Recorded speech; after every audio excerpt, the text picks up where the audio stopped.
Hello to all you Rebel scum out there. Welcome back to Apocaflix Movies and the PADAWAN Podcast, our all Star Wars podcast we have going on the channel here. And as usual, if you don't know me already, my name is Jake Berlin. I go by Qui-Gon Jake on this show. It's a Star Wars podcast, so obviously we give ourselves Star Wars names. But this is the all Star Wars show where we break down everything from the galaxy far, far away. That doesn't just include movies, that includes TV, because that is now a major part of the galaxy. We have a number of canon novels, canon comic books, maybe some non-canon stuff, and anything random in the world of Star Wars, we got it here on the Padawan. So, today, unlike the last two episodes, I'm not flying solo. I got Mr. Brian Avlicino with me today. How you doing, man? Not too bad. How about yourself?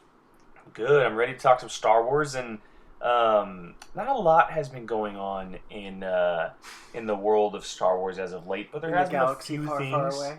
In the galaxy far, far away. You are correct, and so not a whole lot to talk about as far as like movie news or the Mandalorian or anything like that. Surprisingly, we haven't gotten a trailer for the Mandalorian. It's about 3 months away, which is shocking. I didn't even think about that. It's only 3 months. Holy it's cow. wild. But yeah, so we're going to kind of cover just maybe one or two things. But before we get to that, I wanted to ask Brian, there's been a couple new things that have come out as far as books lately. And I know that you may be reading one or the other. I just wanted to ask, what you're reading and then what you're thinking of it so far if you have not finished it yet. So, Star Wars has been pretty much releasing a book a month. This since I want to say February, maybe even January. There's been a book a month, and the last couple of months I've gone through. Well, actually, if you count Dooku, I think April had 2. So I mean, we've had Dooku Lost Jedi or Jedi Lost, excuse me. That I've read. Went through Alphabet Squadron. And did you finish that? Alphabet Squadron? Yeah, I finished that. Okay. A week or two after it came out. I finished that one pretty fast. And now I am in the midst of Thrawn, Treason, the third one, and I'm liking what we already know that I'm a big Thrawn fanatic, but I think this one is really good, and I have a feeling they're setting up some stuff big time. And it is as far as books or like future movie stuff. I think it could even from what I'm feeling, it's looking like it could be movie. Like honestly. Interesting. Which is really interesting, and I'm loving it. I don't know how far I am because I'm on the audiobook. I know I'm a couple hours in. I've listened to about 4 hours of it. And they are tying heavily into Rebels. Well, what? Okay, don't spoil anything for me. No. I'm not saying more than that. But okay, cool. I didn't think that the books would touch so much into like a TV show, but they are tapping Rebels hard. Like that's interesting. It's awesome. They're saying names you don't really expect to read or hear about. So, like, if you're not watching Rebels, this is probably going to be a little bit confusing for you. That's how much it's into it, and I'm loving that. Loving it. Yeah, so, I mean, first of all, if you're not watching Rebels and you're listening to this, just go away and watch Rebels and then come back. Yeah. What a complete mistake you're making if you have not seen Rebels. But if you haven't seen Rebels, Thrawn obviously played a big part of that into Season 3 and Season 4, the last 2 seasons. And so while I am surprised to hear that, I'm not shocked. That's it the does perfect make way sense, to describe it. Because his story, although it was told in Rebels, it didn't, like, I think we did this in the review of Rebels when it finished. So we talked about how they didn't really use Thrawn to his potential in the series, and so it always felt like they were saving him for possibly something else down the line, or maybe another medium to tell his story in, and that could very well be this. As far as the book itself goes, I'm very glad to hear that, because you know how I feel about the first 2 books. They were kind of a disappointment to me. Really? I thought you were just disappointed in the second one. I thought the first one you were like, oh, that's good. No, I actually didn't even finish the first one. Oh. I never even finished the first one. I think because when the first one came out, it was surrounded by so many canon novels, like Lost Stars and Princess Leia and like Bloodline, and all these books are coming out, and I was just more interested in those because I wasn't really getting a good vibe from Thrawn as I was reading it. I'm definitely going to go back to it, and maybe after I read the third one, I'll go back and read all three of them again. But I've heard that this is the best one out of all of them, and so that gets me excited because we know what Thrawn can be as a character, and they just, as far as canon goes, his potential hasn't been reached yet, and if they can do that in this book and maybe connect some dots down the line, it only gets me excited because a live-action Thrawn would be everything a Star Wars fan's dreams are made of, because outside of Palpatine and Vader, he's the ultimate Star Wars villain. And so seeing him go up against someone on a live-action screen would be pretty incredible. But I am excited to read the book. It's just waiting in the wings. Right now I'm reading Alphabet Squadron, and I'm very early on, like a few chapters, if that. I'm very early. And I may put that down and read Thrawn. I'm not sure yet. But right now I'm kicking that around. And so far, I do like it. It's very different. Very different in the world of Star Wars. And I know that you had mentioned this a while ago while we were talking, but it has a lot of different characters and kind of story plots they're playing with. And that's only early on. And so I can only imagine what they're going to do in the middle of it. And then hopefully towards the end it kind of ties together and it gets me excited. But I like the concept of the book. And, no, it definitely doesn't tie together. Okay. There we go. It's definitely going to be a series, like they said. Like the three. See, I always forget about that. So hopefully 2 and 3 will kind of bring it all back together towards the end. Well, that does make sense to me then. It's almost like a trilogy of movies where they're kind of cliffhanging you. It very much reminded me of like, okay, we're going to stop right here, and the next book's coming soon. Okay, so it's like the Hobbit movies. It's very much that sounds like the Hobbit movies, because the Hobbit movies were one book and they split them into 3.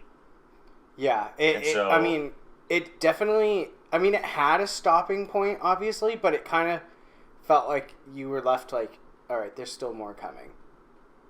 So, all right, well, I'm interested to see. I'm interested to hear what that does. So, all right, well, there it is. That's kind of what we've been seeing, reading, doing in the world of Star Wars before we get to some actual. Jedi Lost? I did. We'll have to do a canon connections on that. I know we've kind of been lackluster on the canon connections, but there hasn't been a whole lot that's out. There's some pretty interesting stuff in there, and we'll probably see. And I'm pretty sure Thrawn is having 4 books. Interesting. That is very interesting. I'm pretty sure. So if the way this is going, if this isn't the last one, oh boy. Okay, well, so before we get to our main topic, which has to obviously do with the Rise of Skywalker and some new comments from a very well-known director in the world of film, this just came out today, and I wanted to bring this up just quickly, kind of give some quick thoughts, because it has to do with The Mandalorian. The Mandalorian comes out very soon, and it has to do with Giancarlo Esposito's role in the show, which I always forget that he's in the show because we haven't seen anything from him yet. But real quick, there was some coverage by Slash Film, one of the better well-known entertainment sites in film, and they got some news from The Mandalorian and talking some comments and some information regarding his character. And this is directly from Esposito's mouth, and he says the following: "In a way, you might call him an underworld character. You may also look at him as a savior, as someone who might bring back some order to the world after it's all collapsed." Those are 2 very different things. Yes, and it's also some very, very... it's a vague comment, obviously, but it's also quite interesting because we don't know who his character is at the moment. We don't know what side he aligns with. From the comments, it sounds like he's going to be on the Empire side. Maybe some kind of like Imperial commander or like an ex-soldier who, believes 1,000% in the Empire and what it stands for and everything. And obviously, with his track record, he's always good as a bad guy. But that could very well be not the case. And so, it's funny that you said it because I got a different vibe. What did you get? I got like underground, like slumlord mob boss that thinks that'd be interesting. That thinks he's doing like good for the people. But that would be very interesting. And we've seen that kind of role from him before with Breaking Bad, when he played that role, the guy behind the counter, basically, of almost calling off the shots. That's pretty much almost exactly kind of like how I'm picturing it, where he plays those type of roles so well. Yeah, where he's the good. I feel like he'd be like the good guy to your face, but then like the second you turn your back, like he's the ultimate bad guy where he thinks he's doing good. Yeah, which we've always said that's the best bad guy, is someone who thinks he's doing a good deed. And so I don't know. Yeah, I mean, like I said, there's no kind of like character details or anything, but it's very interesting. We're getting more information as the show kind of gets closer. It's about 3 months away or so, and I mean, how amazing would it be if we didn't even see a trailer for this show? We just went straight into like 8 episodes or whatever it is, and they drop it or whatever. But I highly doubt that would happen. But I mean, we've gone this far without seeing anything, and they've had plenty of stuff to show us over the last number of months, and so it'll be interesting going forward into that show. All right, but let's get to our main topic here, because these are some pretty interesting comments, and I don't want to read. I guess for the context, I feel like I have to read all these comments. So, kind of the backstory. These comments are from Kevin Smith, the well-known director, and if you don't know who he is, he does a lot of great films. He has Jay and Silent Bob reboot coming out. He did Mallrats and Clerks movies, and so those type of films. And but he is a Star Wars junkie, just like we are, and he's actually close friends with JJ as well, and Greg Guggenheim, I believe, who is also a close friends with JJ. And being those two are on set, Kevin Smith got to go to the set of The Rise of Skywalker, and he revealed some very interesting comments that were made. And he for the sake of the without revealing. Exactly, but it was like the best reveal without revealing. Yeah. But so to give the context, I'm going to read the entire conversation. This comes from an interview with IGN. They had an interview with him, and this is the transcription from that interview. And so IGN asked the question, Kevin, can you predict the last shot of Star Wars Episode 9? Maybe you've seen it. I have no idea. And Kevin Smith answered with the following, and stick with me here, it's pretty big. He said, I haven't seen it, but I was on set. I went to London at one point and visited the set. JJ invited me because I had a heart attack. He wrote to me, you got to pull through, man. You can visit Star Wars. And I was, can I be in it? And he was like, come visit. So I pulled through, and I wrote him back, remember when you said ... And he was, come on out. So I got to hang out and be on the set, and there was this scuttlebutt about a set. They are on Pinewood, a big set that they were like, you have to see this. When you see it, it will melt your mind. And I was like, what is it? And they said, they were like, ask JJ. So I asked JJ, they keep telling me I should see the set, and he goes, don't. I say, why? And he goes, it's the last shot of the movie. So I was like, now I really want to see it. And he goes, you don't want to be spoiled. You want to be in the theater when this happens. Trust me. And so it kind of goes on from there, and I'll leave the comments up so you guys can read it. But I mean, this is very interesting. These are some very interesting comments by Kevin Smith, and he's done this before with some stuff with Star Wars and some other big movies, because he kind of has the in with some stuff, and he's done this with like Avengers and maybe some DC films as well. But I mean, they're talking about the last shot of the movie, and he specifically said it will melt your mind. And then That's JJ responds with statement. That, and JJ says, you don't want this to be spoiled. You want to be in the theater when this happens. And so, just going off that, I mean, when you read that or when you hear that, what are the first thoughts that like come to your mind when it comes to the last shot of The Rise of Skywalker? Holy crap, what could it be? That's literally the first thing that comes to my mind is, holy cow, what could this be? And I almost feel like they're closing the saga, but they're going to be setting up something in the future. Mm-hmm. Like, way in the future, and this could be it. Now, obviously, it's not going to tie directly to this saga, but maybe there's something that they can build off of this last movie and create its own thing. That was the first thing that I thought of. Or just some kind of, like, reunion-ish type shot that, like, we just didn't see coming. Like, yeah, see, that's I mean, I would love for them to set up something in the future, because I don't ever want these movies to end, although I do want them to have a break. I think continuing this specific saga would be pretty cool. But when I read this, I think of, it's some kind of like Endgame style shot where it's a happy ending and everyone is there, right? You have Lando, you have Chewie, you have Rey. Although I wouldn't want it, maybe a reborn Kylo Ren on the good side, maybe a Force Ghost Luke and Leia.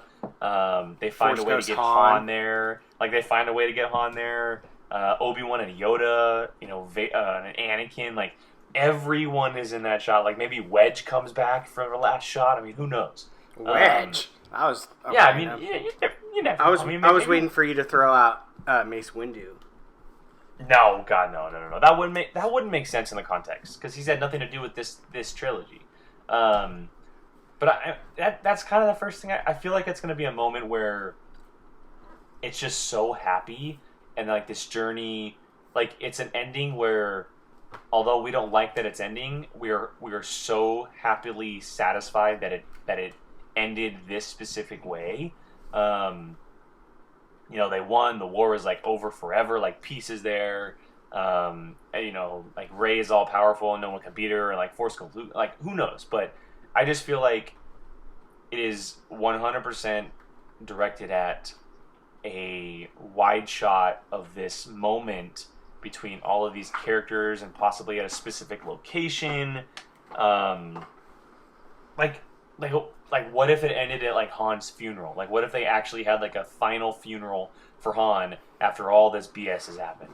Like, I'm not saying it's going to happen, and that I don't know if that would blow our minds. Those are some pretty big words to say.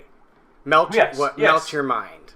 Yeah, and this comes straight from JJ, and again, I mean, this also might be a case of a director just absolutely loving the shot, and maybe it doesn't transition as well as he hopes to the rest of us, but when it comes to Star Wars and him being a super fan, that's kind of hard to believe, because, he's been following this for so long, and, he knows the franchise in and out. He knows what people like and don't like with his time with The Force Awakens, and so,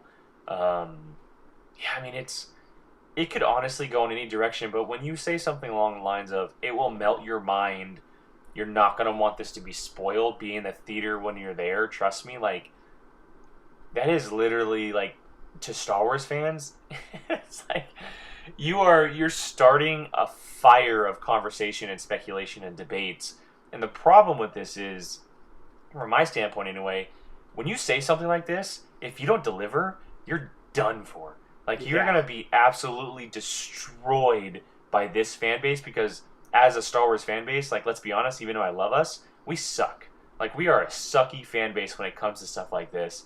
And if it doesn't deliver, it could be a gigantic disappointment in so many eyes.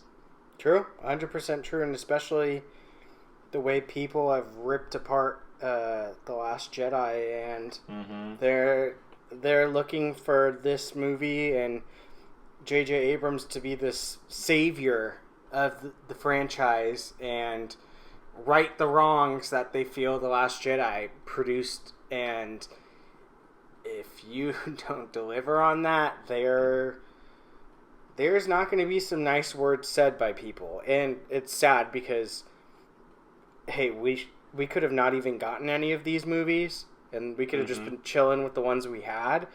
But there's always going to be those people that rip things apart, and I wouldn't be surprised if this movie was perfect and they still did that at this point. Like, well, when it comes to us, 100%, yeah. Yeah, the way people have just annihilated The Last Jedi, I wouldn't be surprised if there's going to be some type of negative talk no matter what. But you just created a catalyst by saying it will melt your mind. Like, and if they feel you don't deliver, they're going to just eat you alive. But at the same time, I'm not the least bit concerned because J.J. Abrams is doing it, and his track record is his track record, and there are very few, if at any times, that he's disappointed, at least in my opinion. No, I agree with you. I like the majority of his films, and although The Force Awakens did have some similarities to Star Wars stuff in the past, it was in no way a remake in my mind. The cool thing about this is now he has like an open floor to do whatever he wants, and he's not trying to bring a franchise back, right? I mean, he's trying to connect all the dots, yes, and maybe end it on a good note, but he has the advantage of finishing a story the way he wants to finish it, and by not connecting it to any previous films as far as like being the same thing. And so yes, he does have a lot of weight on his shoulders, but the ability to, you know, do what he usually does and deliver is pretty high. Like, it's a good chance that it will happen. And it's funny, you were talking about The Last Jedi and how people ripped it apart. That film is sitting at like a 90+% on Rotten Tomatoes, which is wild. And so yes, critics and audiences usually differ in a lot of movies, especially big ones. But when it's a movie like that and it's as divisive as it has been, it's pretty crazy. And so it's going to be very interesting to see what happens with this movie. Before we get out of here, Brian, I want to ask if you had like a dream scenario for the end of The Rise of Skywalker, as far as like where characters are at and what that final shot may look like in your eyes, what would it be?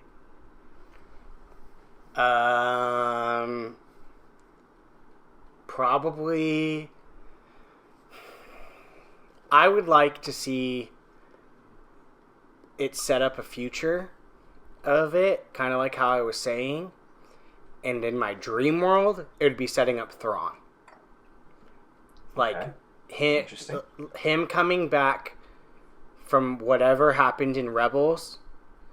And I don't know if I can really give you my full dream wish, because it kind of is saying stuff about this book that I'm thinking is going to happen. Yeah. Okay. So I won't say very much, because it kind of does seem to, I haven't gone through Thrawn Treason. I have my own ideas of what could be happening, and I don't want to, if I'm right, I don't want to spoil it. If I'm wrong, then so be it. But I would love to see him become a future big bad, because we don't know what the heck is going on with him right now. Like, he's literally disappeared with Ezra. So it could be anything. But I would love, how amazing would he be if they nailed him in a movie, like him being like that emperor figure. Oh my god. So that would be my dream, is to set up just like this like looming thing. I would just love to see a shot of two red eyes. And I'd probably scream and run out of the theater. Yeah, that'd be crazy. So yeah, that would be, for me, setting up Thrawn, wrapping everything up, but yet setting up Thrawn in some type of future. That would be my dream. What about you? Fair enough. So for me, I mean, I probably go with a lot of people in this, and I may be in the majority, but it's pretty self-explanatory, right? I'd want to see Rey defeat Kylo Ren, and Kylo Ren stay a bad guy the entire time. I do not want him being redeemed in any form. What about if they kill him? I do think that he should die. I personally think that he should die. I know that I may be in the minority on that, but if they, and this is where I may be in the minority as well, while I would love to see future episodes in this saga, I do think it may be time to end the saga. And so I agree. Not necessarily a happy ending, but a satisfying ending that concludes all of these stories we've been told for over 40 years now. That's what I want to see. I want to see what happens to, what happens to the Republic, with either the Resistance or the First Order gone or there. What happens to to Lando? What happens to the Falcon and Chewie? Where does Rey end up, and who is she, and what is she doing in the future? Like, is she going to train Jedi, or is she just going to be a normal person with Force abilities? Does Finn get a family? Where does Poe end up as? Like, I want to see what happens to all that. Like, I would not even be opposed to like a flash forward, like what they did with the Harry Potter movies. I would totally not be opposed to seeing something like that if they are going to end all of this. And so, I never thought about that. And so that would be really cool to kind of just see how everyone ended up, 5, 10, 15 years later. And like the fact that maybe the galaxy is at peace and people are kind of falling back into place as far as jobs and the Republic running thing and just a normal government and not the Empire versus the Rebels and the First Order versus the Resistance. Like, I want to see like an actual universe where everyone is on the same side, but it's dealing with the normal stuff that we deal with in our world. And so seeing a flash forward would not be something I would totally be down to see that. That'd be really cool in my mind because it'd be the first in the Star Wars world. But obviously the biggest thing with all of this is I do think that Kylo should die. I think it makes sense for the story of his path. I do not think he should be redeemed in any form. If they pull a Vader and he has a Force ghost after dying, sure, but it would just be Vader all over again. And I think that he should die a bad guy and not see him as a Force ghost afterwards, because that would be a form of redemption for him. And so, that's. I think I would just. It sounds basic and it sounds like it's like that's probably what's going to happen. But that's what I want to see on like a really good emotional level. Yeah, fair enough. I didn't even think about the flash forward. That could be a real possibility. Yeah, I mean, how cool would that be to see, like, we finish off, like, say they're on a planet partying after they defeat the First Order or something.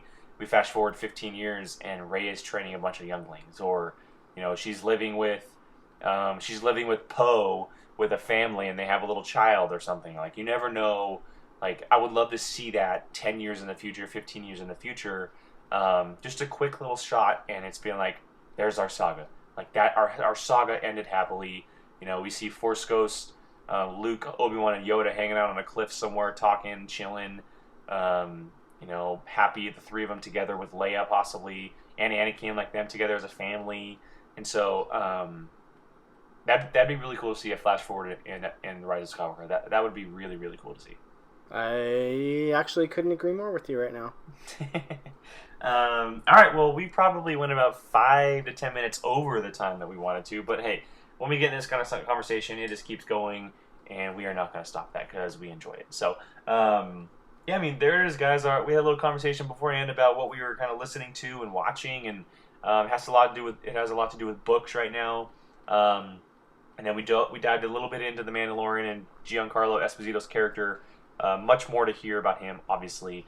And then The Rise of Skywalker and Kevin Smith's comments about the ending and the final shot and how it will melt your mind and that you need to see it in theaters no matter what as a fan, which is very, very exciting. And so, as always, leave your thoughts down in the comments below. I'd love to hear from you guys.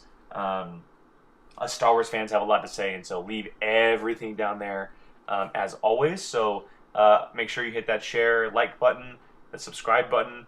Of course, more of that helps us do a lot more here. For Brian Fett, for Qui-Gon Jake, thank you for joining us on this episode of the PADAWAN Podcast today, and we will see you guys next time. May the Force be with you. Hey everyone, Jacob Bartley here. Thanks for watching. If you want to check out something similar from Apocaflix movies, click this video up here. If you want something a little bit different, check out this video down here. If you haven't done so, please subscribe to Apocaflix movies and let us know your thoughts in the comments section. We always love to hear from you. Thanks for watching.